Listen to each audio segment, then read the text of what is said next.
us? Well, yes, of course. We are currently sponsored by W Energy Drinks. You can go to www.w.gg, that is DUBBY.gg. Enter your code Talk Your Soul and get 10% off your order. Yes. You can find us on all the platforms. We're everywhere. I listen to us on Spotify. I find us on Apple Play, YouTube Music, Podomatic. We're everywhere. So follow us. We're on YouTube now. The Talk Your Soul podcast. Search, share, subscribe. This episode is political and provocative. We are going to prepare you for what's about to come with King Trump. Yes, we're here. We hear about him every day on the news already.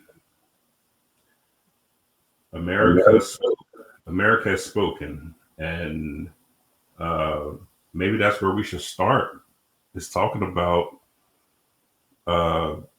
with the smallest popular vote margin ever recorded. We still saw trends. We still saw changes in this election. To simplify it, before I even, walk down this road a little bit, when you look at white people, as a voting demographic, you break them into all the different parts of white people. And what we learned after this election is you have to do the same with brown people, because within brown people, there is as much variation as within Caucasian people. The potential is there.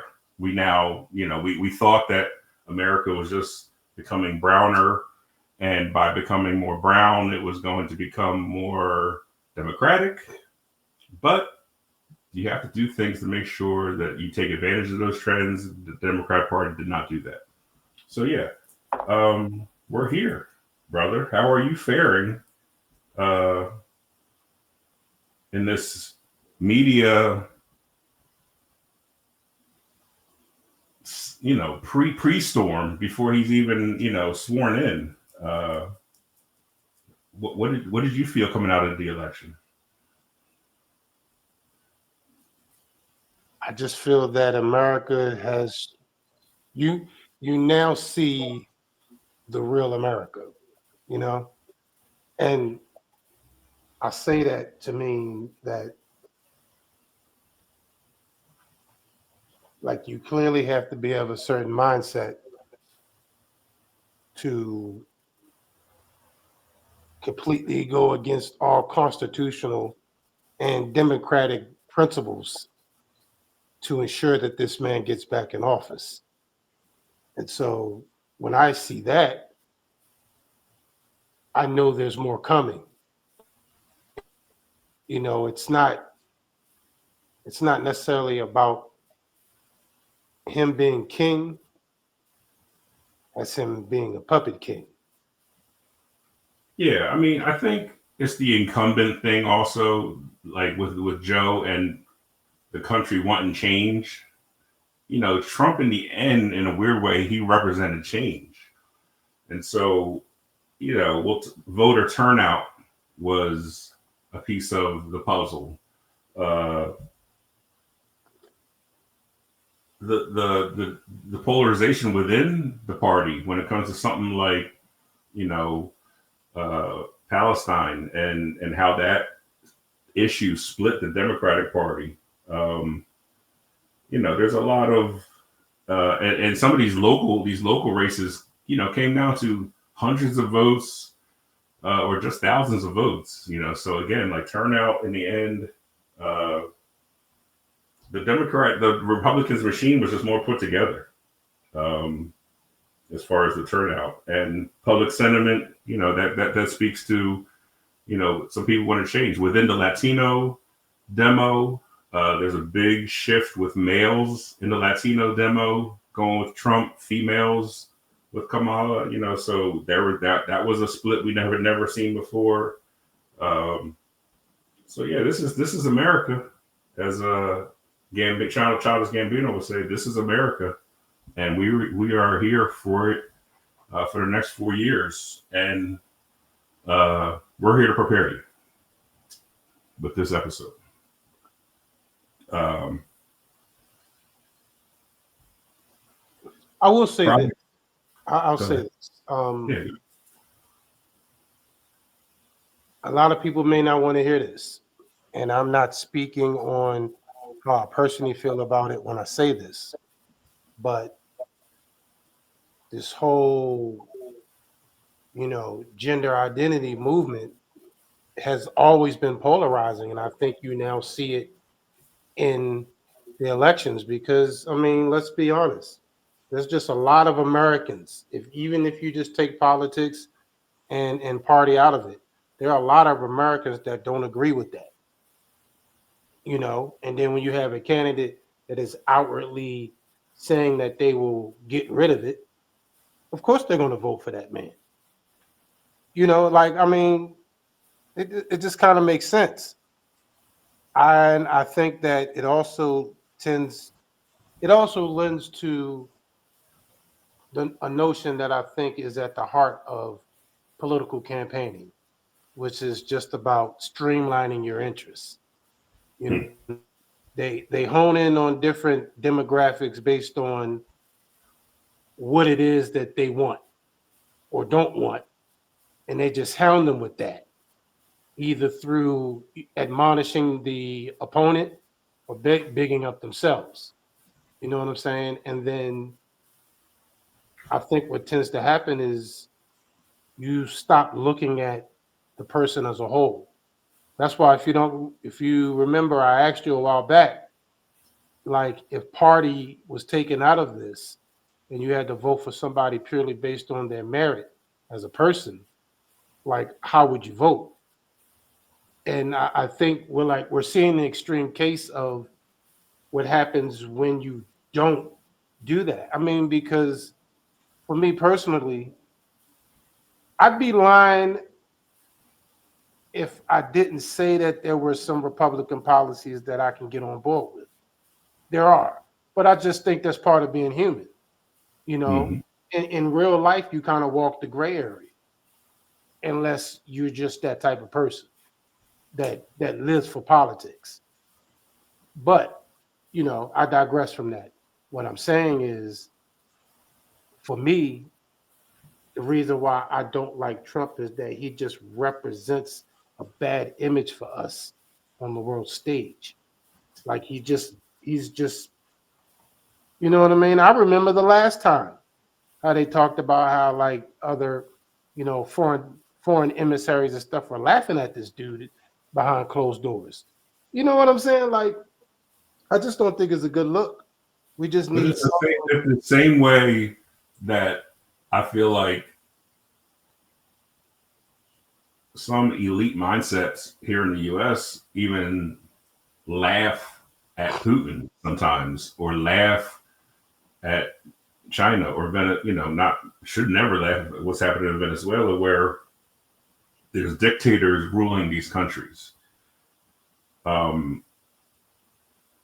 This populism is around the world now, as far as the leaders, and I feel like Americans as a whole saw him as our crazy dictator who's going to take care of us in these crazy times. Like a lot of people just kind of simplified it to that and didn't explore things like Project 2025 and how dangerous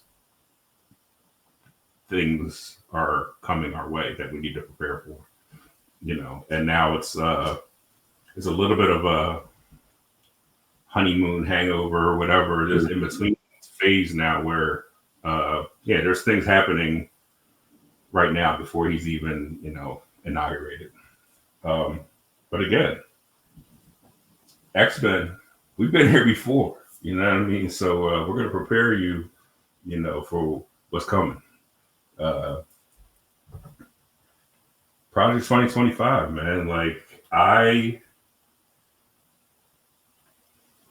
like to simplify things sometimes and make them less complicated.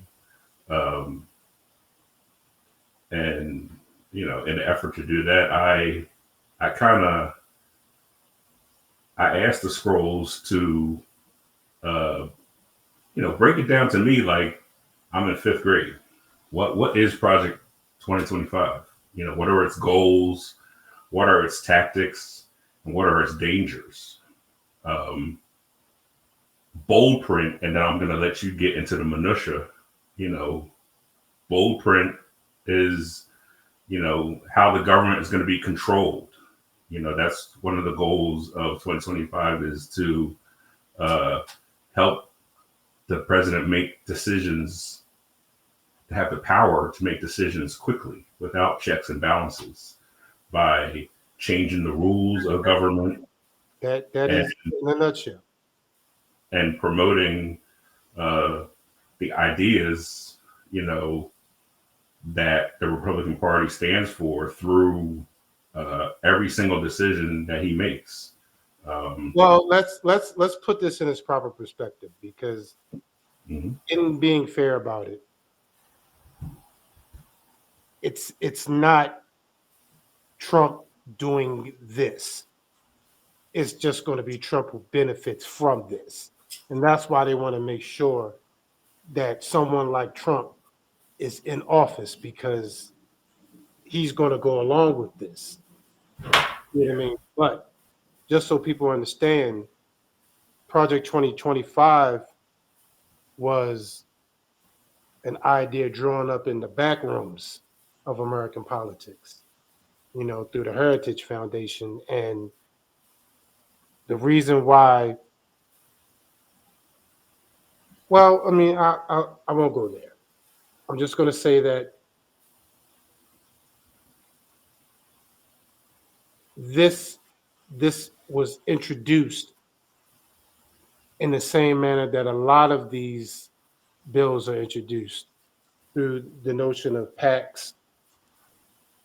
But what this does on its most fundamental on its most fundamental level is change the very nature of our government. Like, it's no longer, it would no longer be about, like you said, checks and balances. It will no longer be a system designed, to always keep each other accountable, which was the purpose of the Constitution, you know, to keep everyone accountable. And the way you put it earlier, in some regards, it makes it not seem so bad, giving the president the power to do that. But what this does is make him a king, you know, and it It was is a more important. it is a plan to do that. It is a plan to and he's not that intelligent to have created this plan. This is this is a political action committee and leaders that have trained people to uh, take over important positions in government, um, and basically finish his domination of our government by focusing on changing laws. And it's dangerous in that it favors the one group. Um, it's dangerous in that there's no checks and balances, um, and there's important protections that our government functions to operate and be in control of, in education, in the environment, in uh, things that it basically, yes, it makes him a king. To put it very simply, imagine if your school principal could suddenly change all of the rules overnight. without asking teachers or students. Some changes might be okay, but others might be hurt in the school by the impacts that they didn't expect. And that's why it's very important to be careful as we're looking at the document. So take us further into it. Take us into detail, my brother. So what things do you need to drive home to the people about Project 2025? You know, The main thing is that these individuals are trying to basically push a right-winged Christian agenda. And to be honest, in some regards, that could be beneficial, but it's to me, it's not about that more so than it's just about the way this is going down. It's like where before, like you'd have to kind of like figure out ways in secret to kind of get your things in motion. But now, if you just look at the way, the Republican Party in particular is acting, like they boldly are claiming that they don't give a fuck about the Constitution or anything like that. They want what they want. And, and I said this before, in my opinion, Trump being president that was not the main thing we should necessarily be focusing on. It's about Congress. Because like Trump can be in office, but if they don't have control of Congress, something like this could never pass. And now they have it. And so like you can pretty much expect this to happen. You know what I mean? Yes. This blueprint basically seeks to overhaul the federal bureaucracy by again putting in people that are for Trump in every single position of power in government. Have his executive power be unchecked now, not only by the Supreme Court, but yes, by Congress. So he now has the executive power, and all of them do, to change economic things, tax laws, social policies, as they relate to, different aspects of our life. And it's coming, and it's here, and this is what we wanted as a country. Something similar to dictatorship, and it's dangerous times. It's dangerous times. It's bigger than just like the overt racism stuff, and there's some real minutia that definitely needs to be continued to be discussed. The reason why this is dangerous times, it's because where this ultimately ends up being is, United States nationalism over globalism. It's like that's going to be the battleground. Because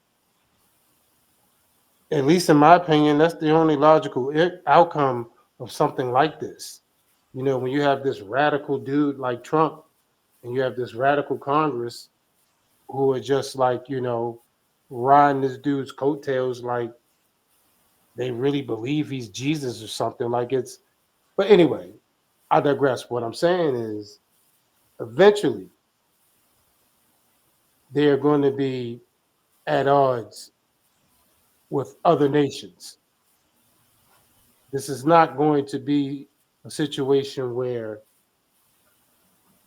we're going to have a whole lot of friends. You know what I mean? And,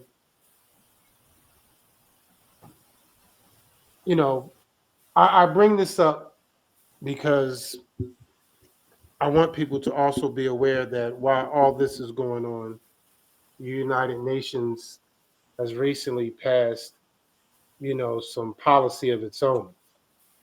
Um, it's called the 2030 Agenda, and basically, it's an agenda for sustainable development. At least that's how it's listed in the official documents.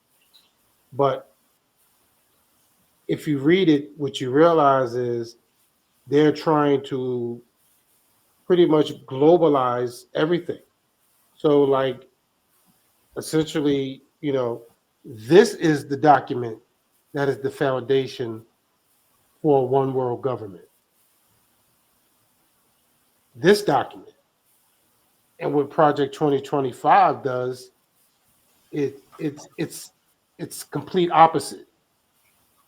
Like you would never be able to have a country, the mindset like Project 2025 will create, that will ever be able to be a part of a global government. Because, and this is just speaks to how America has always been. Like we, they've always, just they've driven it down our throats about American pride. Like we literally think we're better than everybody else. And Oh, it's called American exceptionism. yes, literally there are terms to describe this. And ultimately, what's going to happen, at least that's how I see it, is that these two ideologies are going to bump heads. Yeah, anytime, and we've been talking about this. We've had an ongoing conversation about this, and anytime immediately after the election, when you saw the lead Google search being "What are tariffs?"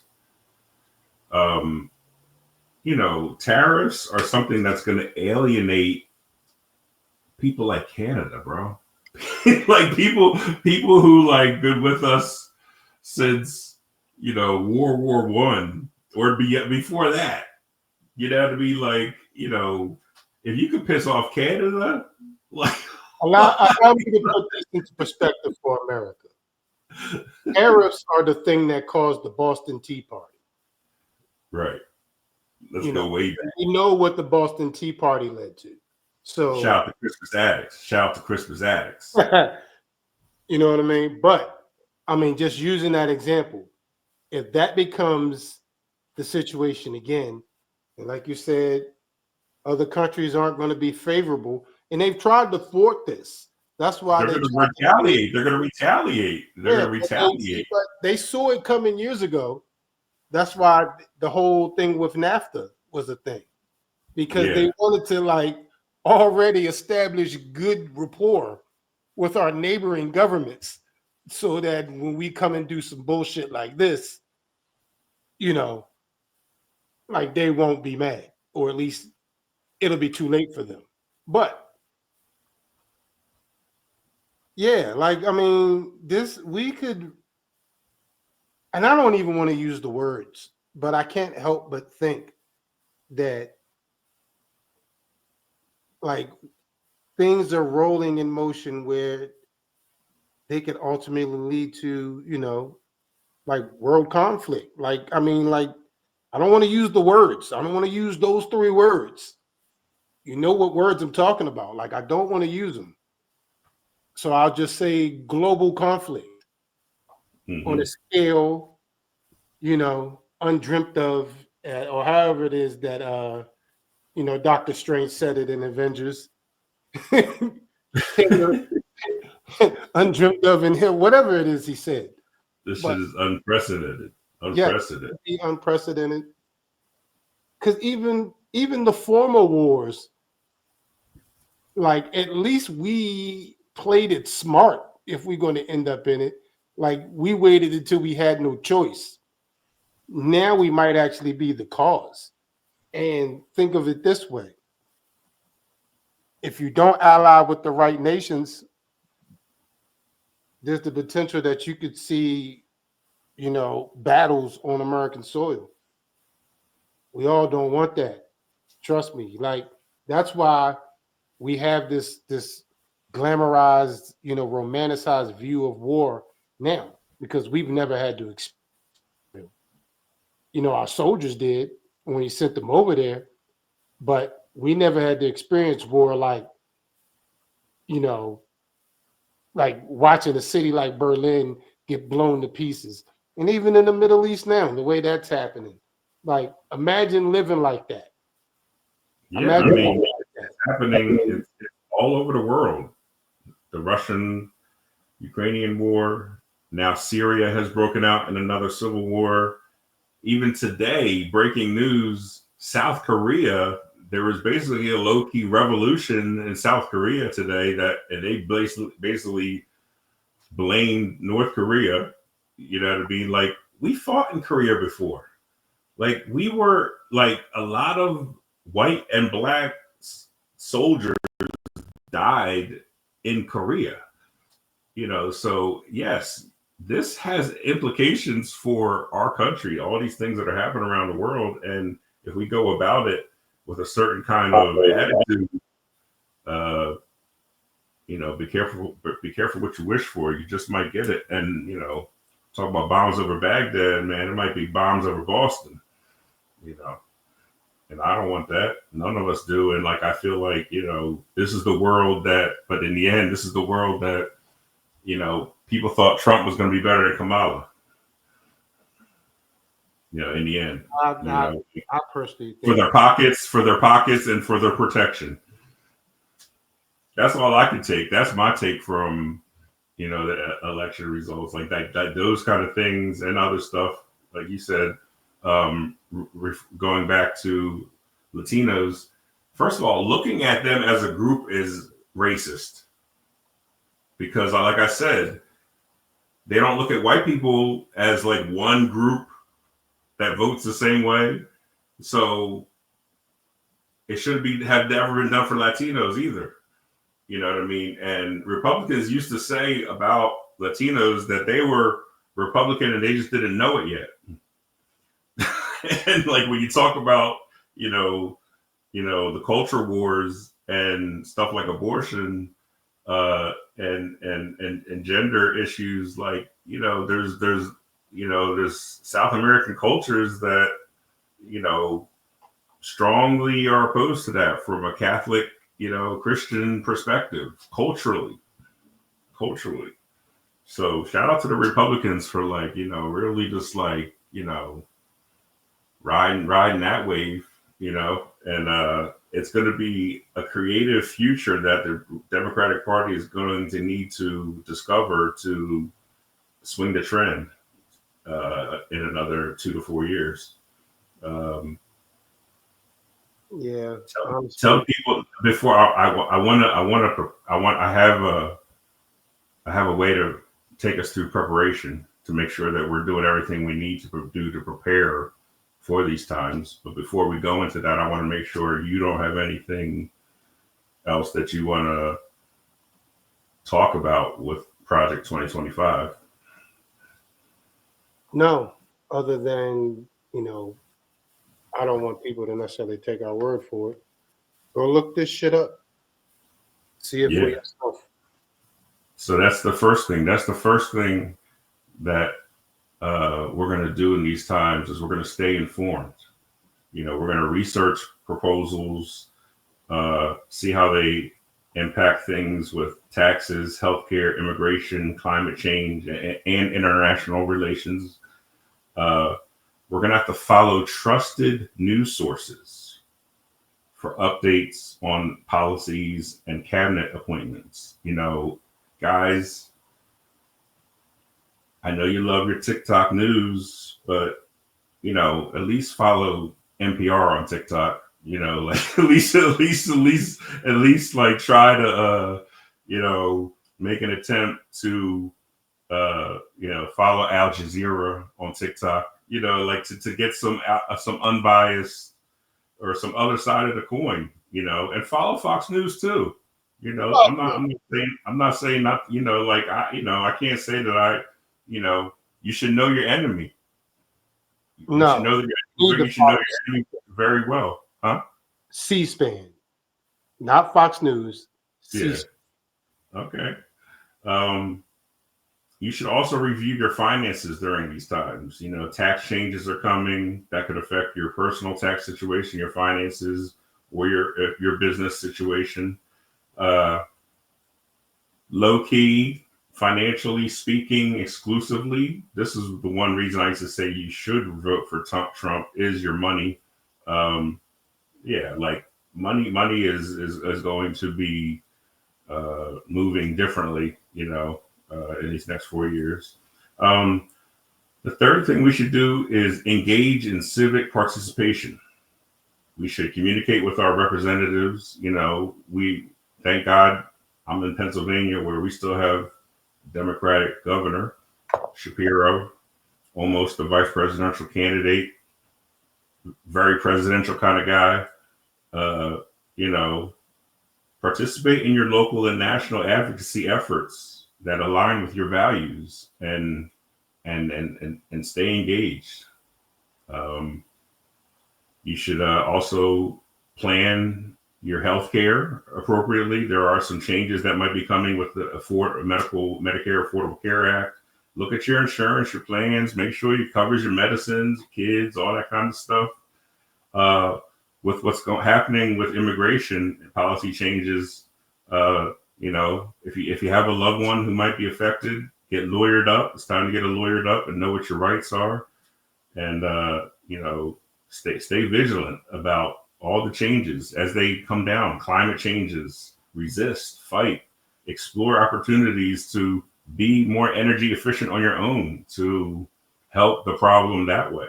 If everyone looked at their own footprint, maybe we would, we would be a better world. Support educational and workforce development. Look for new ways to make money.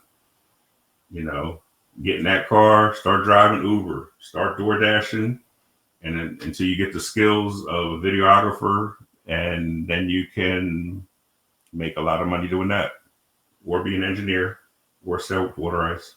And remember, plumbers make as much as dentists. So college is not necessary.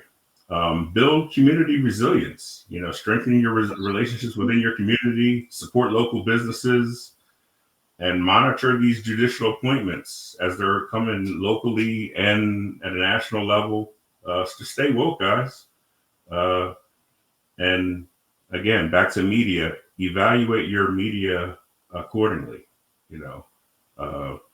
just like the messages we tell ourselves in our own brain every day, like the media is telling us different messages every day too. So be careful who you're listening to, including yourself.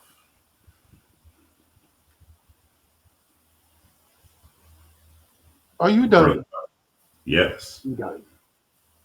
What do you think about that? Are you ready? Is that enough? Are you ready for it now? Are you ready? Do you feel like you have the tools? How I feel about this, man. I don't care about any of that. I'm here to watch the world burn because I know it's coming. And it's not even it's not that I don't care. It's just of that, course you care. If you didn't care, you wouldn't want to be explaining this to the people. Yeah, so I just believe that you can't really stop it. You can prepare yourself for the aftermath, and that's a good idea. But everything you just said could not combat the situation. Basically, it's just like you're just preparing yourself for the aftermath. And if that's all it is that you're going to end up doing, then you might as well just try to find some enjoyment in life on some grassroots level. I don't know. You can't go ignorance is bliss. You can't be an ostrich. Is bliss. I didn't say that. I'm just saying, and the question that derived those things were, what are 10 steps Americans can take to prepare for the pending Trump? Yeah, that's what I'm saying. It's talking about civic engagement. Okay, if that works for you, but I just feel like we need to be, like we need to just try to figure out what you really want out of your life. And I'm not I even mean, talking about I mean, career. it was a deleterious effect, but and it's a controversial topic, but the Palestinian protesting that's been going on over the past year, at some level, gave Trump the presidency the same way Black Lives Matters protests gave Biden the presidency. So don't turn your nose up at civil engagement. I mean, probably, but all you saying at the end of the day is that, there's there's a rule book, and as long as you follow the rules, you can get it. I mean, but if you watch any politically based show that gives you any type of you know behind the veil view of government, you'll see like it really is all a game. It's just all a game to them, and that's why I'm like the way I am, because they don't give a fuck. They all get money. And think about this: even the loser of the election, you just made a millionaire, a multi-millionaire. Like, at the end of the day, all this shit we talking about Kamala, and they weren't ready for a woman president. If she didn't have money before, she's a multi-millionaire now. Nah, and She didn't I even hear get I hear your what sentiment. I hear your sentiment. I hear your and so sentiment. all I'm So saying, and that's what I see. That's what yeah. I see when I look at all this. I It's can't. no more evident in today's news of Joe Biden pardoning, his son. Like in the end, you know, you're right. Like, he's supposed to represent the last bit of good that Why? our government has Why? before. The fucking shit that he's pardoning his son from is the shit that he created. Yeah, I mean, exactly. Like it's like it is a hypocrisy. You know what I mean? And there's people with You got people with like Joe there's Biden, people with some type of, you know, fucking uncle. Like, like we put, no. Like, I still remember my ex-wife having these conversations on why she was going to vote for Joe Biden, why she loved Joe Biden, because he came to a fucking funeral of a police officer that died in the line of duty. Now, I'm not taking anything away from that, because it was a tragic day. But that's the reason why she voted for him. She don't know shit else about him, but he did that. So he's going to get a whole vote. And I used to tell her, like, you need to, like, really look at this guy. He ain't all that. You see what I mean? But it's just some people like that. yeah. And, and these are the people that you end up arguing and having these discussions with. People that just already have a narrow-minded view of the situation. And they're not even willing to, like, look at it from the bigger picture, because there's more to it. There's more to it. To be a single issue to be a single issue voter is not wise. I'm not even talking about issues. I'm No, I know talking. what you're saying. I'm talking heard about what you're the understanding of the way our government operates. Like, saying. they don't operate in good faith, and they damn sure don't operate to our benefit. And if you can't see that much, then you just blind. Like, and I don't know. I'm tired of seeing it. I feel like Roddy Piper in that movie. Like, I just got the glasses on and I can see the real face of these people. You know what I mean? Like, that's how it feels. What was the name of that movie, by the way? I can't remember it. With Roddy Piper? Yeah, it was a movie about aliens, and he was the only one that could see them. He had these sunglasses when he put them on. No, what it was, he got the glasses from one of them somehow. Like, Okay. but when he put them on, he realized he could see the aliens. Like they were masked as humans, but with the sunglasses on, he could see them for who He they could really see, were. he could see the alien in him, kind of like he could Yeah, see. Okay, yeah, it was like he could see them, and okay. you know, at first he was just, I guess his mind was blown, and then at some point he was trying to get like his friend or some person he ended up dealing with. He was trying to get them to understand and get them to believe. And yeah, it was. I mean, but Wait, bro. Like I think I may have seen like I know glimpses of what you're saying, but visually, I can't get past Roddy Piper running around in a kilt, doing all the things that you're talking about. Like, I don't think he had on a kilt in the movie. At least I don't remember. I do remember him having on a denim jacket though. was he? Wait, was he Roddy Piper in this movie, or No, was Roddy? he was the guy. He was the character. Okay. He was the But lead like actor. in my mind, Roddy Piper was doing all this shit. Had the glasses on. Let me look it up because clearly, Yo, I mean that's all we got for you, man. Like that we got the politics off our chest. You know what I mean?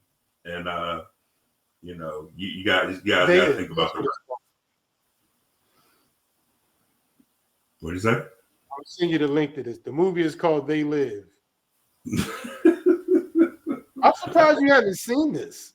I think I can kind of see it. I can kind of see like what you're saying, the glasses and the aliens. Like there's pieces of my mind. Like I think I've seen it, but like I might not have known that it was Roddy Piper. Really, they hyped that up in the promos. Like Roddy Piper as yes, like they hyped it up. Like that was how they marketed this movie. Like, it was stupid, but it was kind of cool in that because the look on his face when he put the glasses on for the first time and he seen the creature, you would have thought his whole world shattered. It was just like the fourth wall broke. And now that needs to be the cover art. That needs to be the cover art for the episode, or a picture of Roddy. Yeah.